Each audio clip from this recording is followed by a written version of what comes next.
श्री स्वामी समर्थांची करुणा, एक भक्ताचा जीवन बदलणारा अनुभव। कधी संकटाचा डोंगर कोसळतो, कधी आयुष्य संपल्यासारखं वाटतं, पण श्रद्धा असेल तर प्रत्येक अंधारातून प्रकाश मिळतो।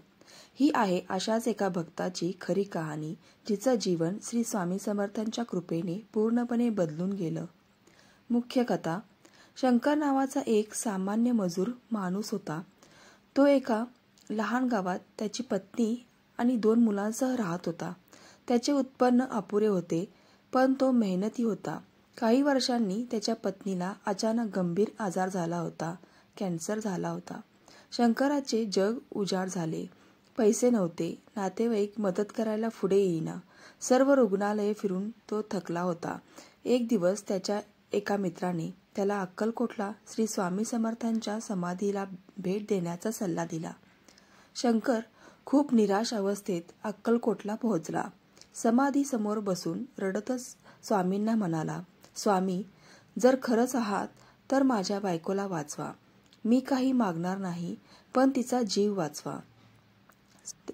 स्वामी समाधीसमोर बसून त्याने 2 दिवस उपवास केला। दुसऱ्या दिवशी त्याला समाधीसमोर एक स्वप्न पडलं। स्वामी म्हणाले, घाबरू नकोस, तुझी बायको बरी होईल, फक्त तिच्या नावे रोज 1 दिवस नामजप कर। शंकर घरी परतला। त्याने स्वामींच्या सांगण्यानुसार दररोज ओम श्री स्वामी समर्थ हाचा जप सुरू केला। आश्चर्य म्हणजे 15 दिवसात त्याच्या पत्नीच्या तब्येतीत सुधारणा झाली। डॉक्टरही चकित झाले। काही महिन्यात ती पूर्णपणे बरी झाली। पुढे काय घडलं? शंकराने त्याच्या झोपडीतच एक लहानसं स्वामी समर्थ मंदिर उभारलं। तो रोज सेवा करत असे। आज त्याच्या गावात शंकराला स्वामी भक्त शंकर म्हणून ओळखलं जातं। निष्कर्ष, शंकरासारख्या लाखो भक्तांचं जीवन श्री स्वामी समर्थांनी उजळवलं। श्रद्धा आणि नामजपाची ताकद काय असते हे आपण या कथेतून पाहिलं। स्वामी समर्थ या 2 शब्दामध्ये अखंड विश्वास, प्रेम आणि शक्ती आहे।